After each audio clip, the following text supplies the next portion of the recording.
Hi fellas, this is Chemaddcts again to the solution. Welcome back to another video tutorial. Well, today we're gonna solve a problem related to rates. So today we're gonna investigate methods. We're gonna choose a method for each reaction which is suitable for each reaction. Okay, for investigating rates of the reaction. So methods for we're gonna choose the best method for investigating rate reactions. So let's get started. So here it says, the question says, methods for investigating reaction rates include colorimetry, measurement of change in volume, measurement of change of mass, quenching followed by titrating with acid. So which is the best method for investigating reaction rates for this reaction? Okay, so let's see.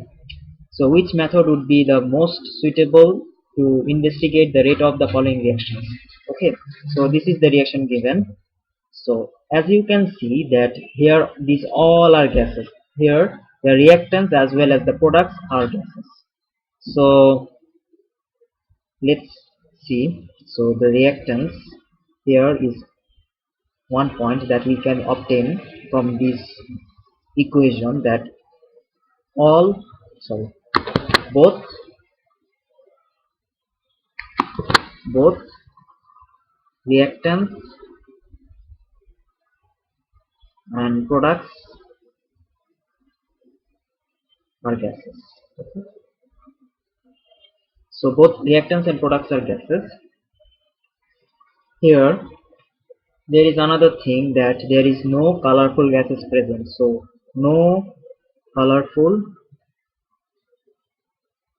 gas is present. Okay. So here is no colorful gas. This is not a colorful gas. This is not a colorful gas, as well as this is not a colorful gas. Okay, there is no colorful gas is present. Okay.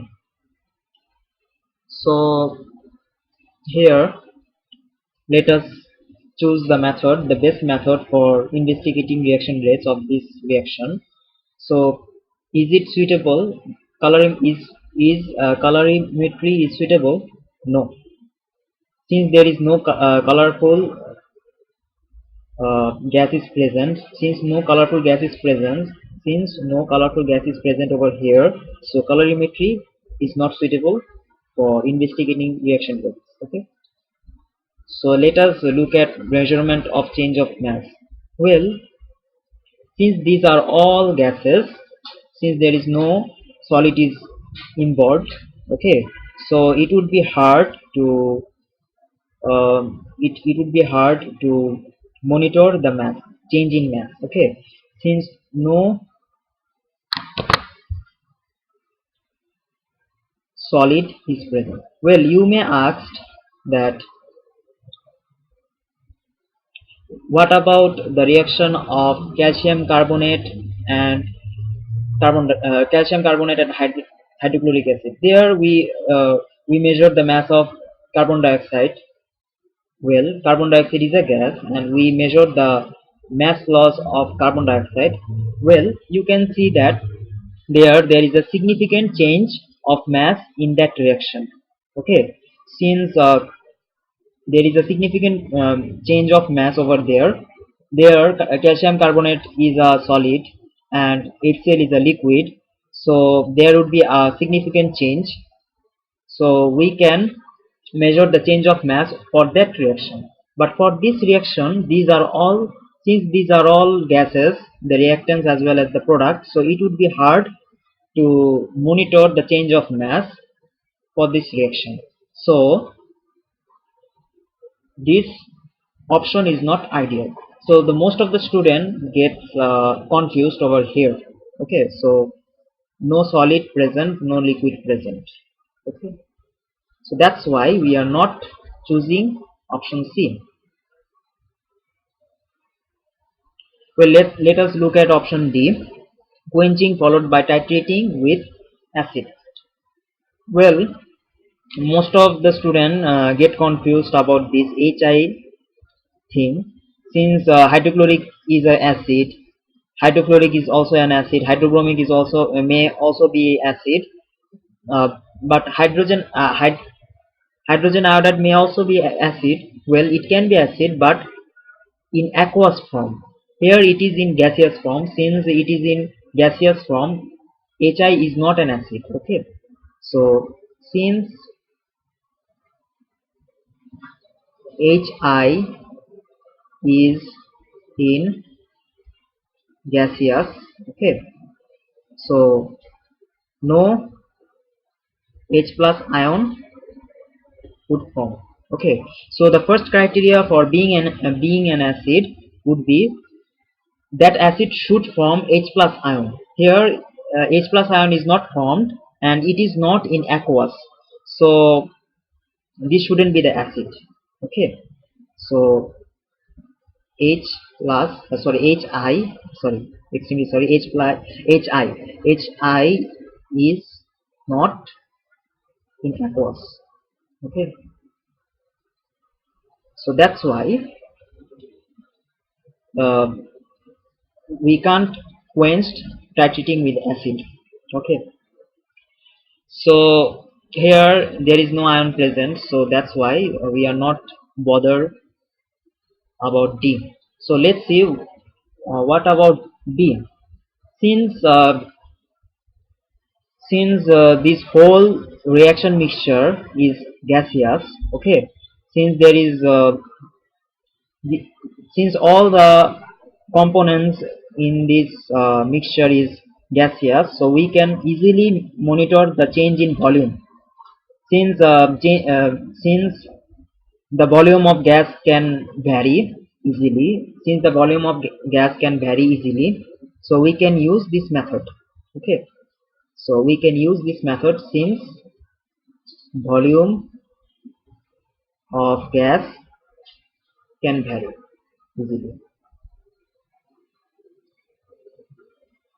Since volume of gas can be varied easily and change of volume is not fixed, it may vary, so we can monitor the change in volume. So change in volume is significant over here. The another reason for this is change in volume of a gas is significant over here. It's very significant. That's why we can use this method. Well, let us now compare B and C. Okay, here change of mass is not significant, so that's why we are not bother about C. Not significant, insignificant. Okay, since change of mass is insignificant, since these are all gases, so change of mass is insignificant for this reaction, and the change in volume is significant since these are all gases, so change in volume is significant over here.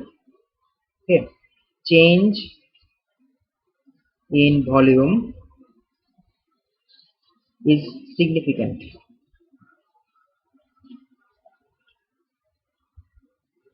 so that's why the option should be B. So most of the student take C as an answer. Okay, most of the student make mistake over here, they choose C, so the answer shouldn't be C. This is wrong. Why it is wrong? Since the change of mass is insignificant, so we can't monitor change of mass in order to investigate reaction rates. So that's why we will ignore option C, and we will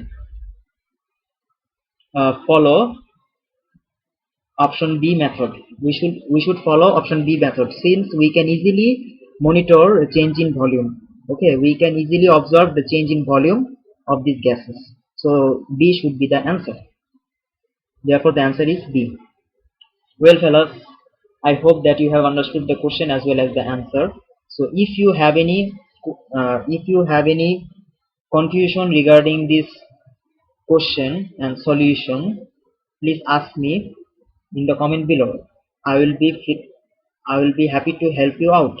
Okay, well fellas, peace with chemistry.